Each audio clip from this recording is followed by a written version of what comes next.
If you are building the AI agent, here is one mistake that can quietly turn into a production disaster.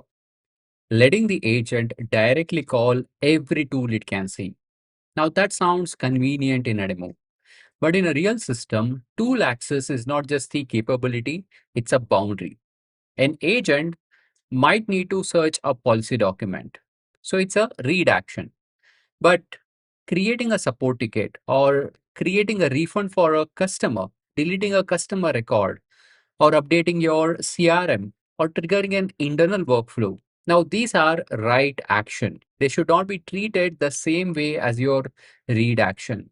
So in this video, we're going to build a simple MCP gateway with Docker. See, the idea is very simple. You'll have an agent client. Now, agent client to the MCP gateway and MCP gateway to the MCP tool server. Like this is how the overall architecture diagram would look like. The gateway over here is going to sit in between the agent and the tools. See here, if you observe, MCP gives the access, gateway gives the control. By the end of this demo, you will see how to allow the approved tools, block the dangerous tool, validate the input, and how to separate read tools from the write tool, and how do you ensure that it would require the approval for the sensitive action, and how to log every single request with a request ID. Now, definitely it requires, on top of this, we also need to add few more patterns specifically for production. But I would say this is more than enough for you to get started as you start implementing at your end when you are a beginner. So let's start with a clear architecture. See, on the left-hand side, I have this agent client. So in this demo, the client is my Python script. In the real application, it can be an AI agent, it can be a backend service, or it can be an orchestration layer. The client over here does not call the tool server directly. So instead, it sends in the request to my MCP gateway. So the gateway is going to receive the tool call request. It is going to check whether this tool is allowed. It will validate the required inputs. It will go ahead and identify whether it is a read tool or is it a write tool. And it will decide whether the approval is required or not. So it will go ahead and do what we call it as the policy check. Now, only after that, the gateway will then decide to forward the request to my tool server. Okay. After the policy check, then only it will be allowed to call my tool server. That's what the overall architecture would look like. Now, in this video, we're going to have a very simple tool server, which is going to have a fake customer support tool server, but you can just plug in your real function over there. That's it. So here in my tool server, we'll have a search policy. I'll have one more tool that's called as get order status, create ticket. And there's also a dangerous tool that has been included that's called as delete customer record. So we have listed down all those tools. We'll ensure that whenever we are getting the request from the client, so it's going to be reaching my MCP gateway. It will make a tool call, have a policy check, and then decides whether it should be sent to my tool server or whether we block the response or do whatever it is. We're going to look into it in detail as we progress in this video. Okay. So now that you know the overall architecture as how it look like, I want to add one more thing. Like while executing, we'll also have a JSON line audit event that would happen, and that is going to be printing as a standard output logs. Okay. That's what we would be doing. Now that you know the context, let's take a look into our code. So this is our code that we have got. Okay, so we have various folders, client, gateway, test, and tool server. And there's also a docker compose.yaml file. Okay, that's how it would look like. So let's start with a gateway service. Now this gateway is basically a fast API application. It's going to expose one endpoint. What is that endpoint? It's the tool call endpoint. Okay, that's what we're going to have. This gateway is going to expose this single endpoint. That's what is going to happen. Second thing that we have is a tool server. Okay, now this is another fast API application that's going to expose the tool endpoint. Whatever the tools that I have created, that will be exposed by this tool server. Okay. Third thing that I would be having is basically a client right here. So this is basically a Python script which I've created as a run demo. So here, what it does over here is it is going to call my gateway with 5 different demo cases. We've just created the various cases right here. Then the important thing that I have over here is the Docker Compose. As I mentioned, this will actually help me to bring up both my em- tool gateway as well as my tool server. And for my gateway, I'm linking my tool server right here. Okay, so this would help me to have this local service to service setup in a much more simpler manner. And you can also use the same code and execute it at your end as well. Okay, that's the core idea. And if you take a look into this Docker Compose, there are 2 services that I have. One is my gateway, and the gateway runs on the port 8000. And I have a tool server that is running on the port of 8001. And the important key thing goes over here is my environment variable. So my tool server I mentioned as tool server 8001. So this would enable my Docker Compose so that the services can talk to each other using the service name. So the gateway does not have to call the local host 8001 inside the container. It can directly call it as the tool server 8001. That's what I have mentioned right here. So this is one of the benefit that we'll be getting when we are working with the Docker Compose. All right. So now that we have this setup, let's go ahead and let's start looking into these each and everything. So let's start with the tool server. So inside this tool server, we have kept it intentionally simple. Okay, what we have is under the app, we have this main.py file. So if you take a look at it, I have a health endpoint. Apart from that, I have exposed 3 different tools: search policy, get ordered status, and create ticket. So the search policy is a read action. Okay, it is post tool slash search policy, post tools slash or get order status, and tool slash create a ticket. So each of them is going to do some fake action. Search policy is going to return some fake document. Order status is going to fetch some order status, fake order ID. And third one is going to create a fake ticket ID. Now, in this place, you can actually plug in your real tools. So that's the core idea over here. And if you remember at the start, I mentioned that there is one tool action that is delete customer record. I have not mentioned it over here. I'm going to just disable it in my gateway. Okay. So the idea here is this: even if I have any dangerous tool, the gateway should be able to block it so that it should never reach my tool server. So that's the pattern that we want to demonstrate. And then let's do one thing. Let's take a look into our gateway policy. Now that's another key important thing that we have got under the gateway. We have this policy.py file. So this is this file I would say is the heart of our today's demo. So here we define the tool policy. So first thing over here is my tool registry. I've defined what exactly the tools that I have: search policy, get order status, create ticket, delete customer record. And for each of the tool that I've got, I've created a data class called tool policy, which means it will have the information such as tool type, whether it is allowed or not, whether it requires approval or not, and what are the required fields so that this tool can be executed. For example, for the search policy, the tool type is read. Is it allowed? Yes. Does it require approval? No. What are the required fields? Query. Similarly, for get order status, required approval is false and required fields is my order ID. Similarly, for create ticket, for creation of the ticket, it requires approval. It is allowed, but it requires the additional approval. Required fields are customer ID and issue. And we also have one more tool, that is the tool which is going to cause the destruction. We're calling it as delete customer record. If you take a look at it, allowed is false. Required fields is customer ID. So the idea is, even if the model proposes to delete the customer ID, we should be able to reject it from the gateway itself. It should never reach my tool server.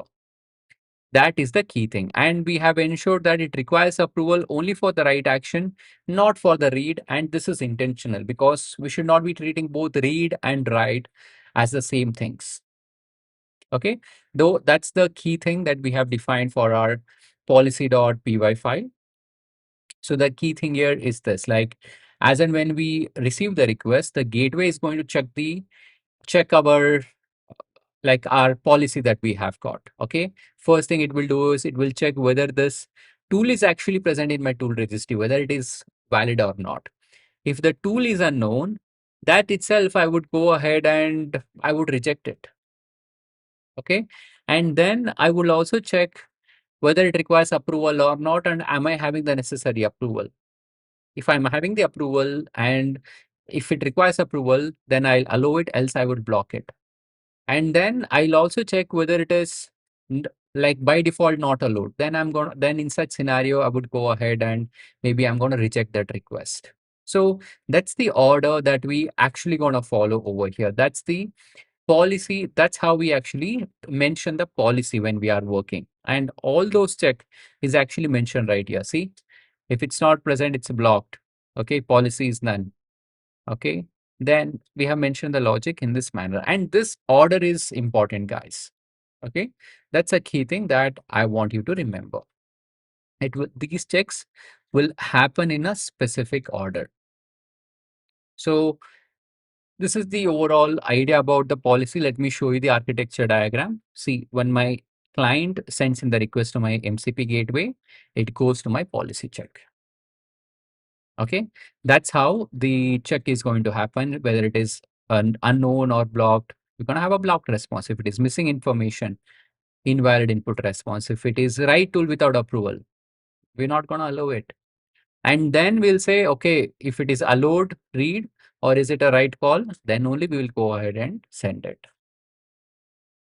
Okay, we should not be routing everything directly to my tool server and then decide later. That's not a valid approach in production. The tool call is our production boundary. Okay. Now, let me also show you one more thing that's called as this router.py. Now, this is where my gateway exposes the tool call. See, we have a tool call. So when a request would come in, the gateway is going to first generate the request ID. Now, this request ID is returned to the client and it is also returned into my logs as well. And then we're going to evaluate our tool call. Okay. So once that is done, we're going to check if it is allowed. Then we will go ahead and return this gateway response. Else, we're going to block it. Like if the policy decision is allowed, then it will check the tool server and the gateway is going to build the URL. Okay. So it will just go ahead and build the URL for us. So we have already created this gateway response as an app.model. You can check out right here. So these are the key things over here, and it would go ahead and call the tool with the, like it will call something like tool server 8001 slash tool slash the tool name, that is my search policy, and send in the input. Okay, it will forward the arguments and it will return the result. It will also handle my errors as well. That's what we have mentioned right here inside the scenario. See, that's what is happening right here. And there's one more thing that I want to show you, that is logger.py. Now this logger is going to write the JSON line into the standard output for every gateway decision. So every log will include my request ID, my tool name, and what is the tool type if it is known. And it will also return the status, like whether it is blocked or not. And I think it will also include the timestamp. So this is not a fully production audit, but that will help you to grab the shape about how it should look like. Okay. So in real system, you will actually have these events. It will actually go inside your real logging pipeline, like data warehouse or an observability platform. I would say for our demo, this is more than enough. And let me open the client that we have got. So this is the run demo file that I have right here. This has basically consist of various cases. It's going to call my gateway 1, 2, 3, 4, 5 times. Okay. And it will test for various scenarios. So first tool is, okay, it will try to call this tool of delete customer record with these arguments. By even it will try to send it as approved as true. And we want to validate whether it is getting blocked or not. So we have these 5 cases that we have created, and it should respond to us appropriately as per the configuration that we have created in the policy. So let's go ahead and run the demo. That would be much more simpler and easier to work with. So here, I'll be inside this folder and I'll say Docker compose up build. So this will go ahead and bring up my gateway as well as my two server. Now you can open one more terminal, and over here you can just run this Python script. Now while running, you need to ensure that you have this HTTPX library installed. If not, just go ahead and do the installation of this HTTPX. That's the only thing that you need to have. Okay. And the instruction has been mentioned right here. You can create a virtual environment, install this HTTPX, and run this client remo or client slash run demo. So this is going to run the demo for us. And let's take a look into the output. See, for the first scenario, it's allowed read tool. I'm sending the tool name is search policy. Query is refund policy. Approved is false. See, search policy is a read action. I don't require any approval. Response should be success. See, status is allowed. This is the request ID that got generated.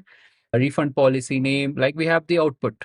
Some refund policy has been generated. And we can also quickly check over here into our logs since we are doing it right here. See, the request ID has been logged. This is the request ID, tool name is search policy, tool type is read, status is allowed. And let's take a look into the second case. Second case is allowed read tool, get order status. We are sending the order ID. It's also read action.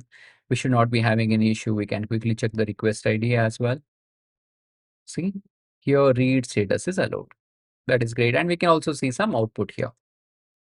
Case 3, write tool without approval. So we have clearly mentioned that whenever we are performing the write, we need to have the approval. So if we send it as approved is false, we have the output. Here it says write tool requires approval before execution. See, we have the same output right here, right? Status approval required, and this is the error message. So write tool with approval, this should be allowed. Last one, delete customer record. So we have clearly defined in the policy that this should be denied. So here it says it is blocked. Delete customer record tool is not allowed by gateway policy. So this is how you can control which tool gets called, and this is how you would actually control it with what we call it as the policy. Now you can go ahead and add multiple cases, add multiple tools over here, and you can actually expand on whatever that have shared. That is the overall idea about how to implement the MCP gateway with tool policy. Okay, so this is the very important production idea. See, just because your agent can request an action, it should not mean that action should happen automatically. These approval gates matter when your actions are sensitive or irreversible. That's a key line that I want you to remember from this video. All right, to summarize, the MCP gives the access. The gateway is the one that will help you to give the control. A tool call is a production boundary. If you are building the agentic system for real companies, this kind of architecture becomes very important very quickly. And if you're looking for structured learning on how to design and build these enterprise grade agentic AI system, check out my Agentic AI Enterprise Mastery Bootcamp, where we go deeper into the agent architecture, tool use, enterprise safety pattern, deployment pattern, evaluation, and production readiness. If your challenge is an interview, check out our Agentic AI interview playbook. I've linked both in the description. So share it with your friends and community, and connect with me on LinkedIn. Join our community so that you can receive these resources. So thanks for watching, and I'll see you on the next one, guys.